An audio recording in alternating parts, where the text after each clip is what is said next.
First episode begins with Mark continues to train after the events of Season 2. In the desert, he fights a giant red cyclops, and the two destroy the mountainside around them. After Mark lands an uppercut, the monster starts crying. It turns out the red baddie is an 8-year-old with powers. Cecil and Donald thank the monster's family for letting him train with Invincible, and they'll keep searching for a cure. Over a montage, we continue to see Mark training. His powers are growing exponentially, but Cecil and Donald continue to push his limits.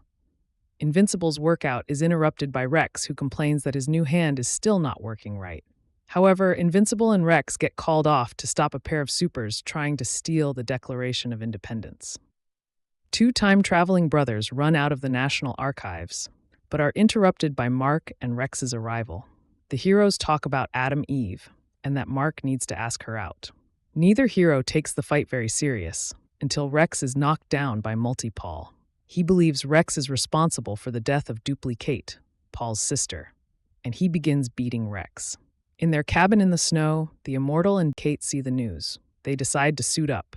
Invincible steps in to stop Multi-Paul, and in the process, the time travelers escape.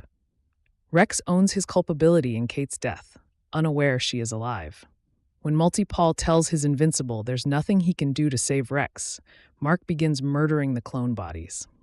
They're interrupted when the Immortal and Kate arrive. Rex and Multi-Paul are angry about Kate's lying about her death. Rex also screams at the Immortal and Multi-Paul because his injuries were completely unnecessary. When Multi-Paul gets ready to hit Rex again, Invincible steps in, knocking out the only Paul multiplier left.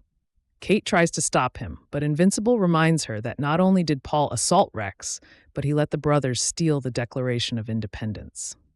At the Grayson house, Oliver takes a memory test with April, which he aces.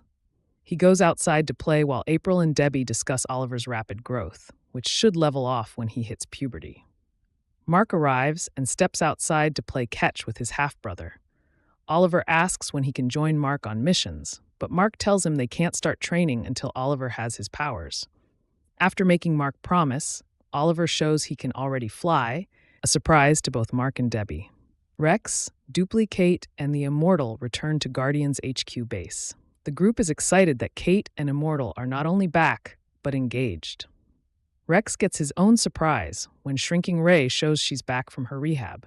She thanks him for spending so much time with her while she was in the hospital.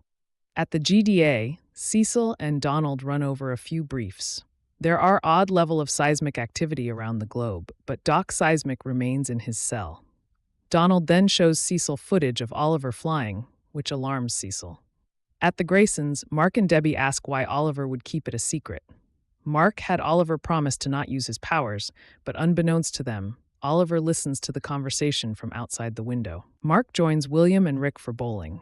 As William crushes them, Mark opens up about his feelings for Eve, as well as his interaction with future Eve. Both of Mark's friends agree that he needs to express his feelings, not because of other Eve, but because of his own. When their car won't start, Mark flies them back to campus.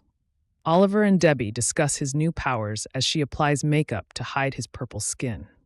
They're interrupted by Cecil, who comes to speak to Debbie about Oliver's emerging abilities. Cecil asks why she did not tell him, but she reminds the GDA director that her responsibilities will always be to her family first. Mark flies to Eve's treehouse to speak with her about his feelings. Before he does, they catch up about Oliver and Eve starting school. Mark finally asks her out clumsily. Back at GDA's prison, Doc Seismic taps the ground and slowly smiles. Rex feels the earth shake while he's taking a shower and is attacked by a creature from a hole that opens up in the ground.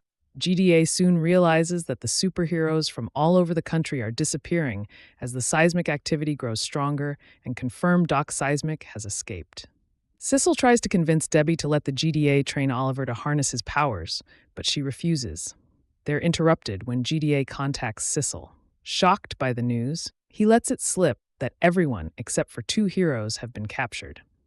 Oliver looks up from his handheld gaming console, with us seeing he was listening, not actually playing the game. He dresses in his homemade costume, and as he gets ready to leave, Debbie catches him. She tells Oliver if he stops using his powers, she will promise to ask Mark to train his brother. Back in the treehouse, Eve agrees to go out with Mark. He's thrilled and admits that future Eve's speech pushed him to make the move. Eve is angry about the reveal because she does not believe Mark has feelings for her. Before they can discuss it further, Cecil calls them in. In the center of the Earth, the Guardians and other superheroes have been contained to small bubbles. Doc Seismic learned everyone's unique vibrations in their walking, and over months, he was able to identify a way to capture all of them. He puts out a seismic blast, but Adam, Eve, and Invincible arrive to stop him. Doc Seismic's centipedes and magmanites arrive to help fight off the heroes. At the GDA, Cecil asks Donald to unlock people from the dark room. Mark and Eve have trouble fighting the monsters, and Doc Seismic lands a seismic blast on Eve. This distracts Mark long enough for one of the centipedes to pierce his suit with a giant poisoned fang. Mark and Eve are added to the pods by Doc Seismic, but with all the heroes captured, the GDA unleashes their backups. Darkwing and dozens of D.A. Sinclair's Reanimen arrive to the fight. With the reinforcements, the heroes fight off the monsters and stop Doc Seismic. However, as soon as the battle is over, Mark unloads his anger on Darkwing. He tells the other heroes of Darkwing's murders and the truth about D.A. Sinclair's monsters. While the Immortal tries to defend them, Mark flies to GDA headquarters and fights with Cecil. Their argument, which questions if Mark is the right person to judge who should be free or reformed, takes them into the White Room. When Mark asks why, Cecil reveals the room is full of Reanimen. They surround Mark. In an asteroid prison, Alan the alien complains about the food the Voltrumites feed them. He communicates with Nolan via their mind connection. Nolan tells Alan to leave the prison because he will not try to escape his fate. The Voltrumites use a giant laser to try to torture Alan, but to Nolan's surprise, it does not work. Sensing Nolan's disbelief, Alan realizes he's still someone they can sway to their side of the battle.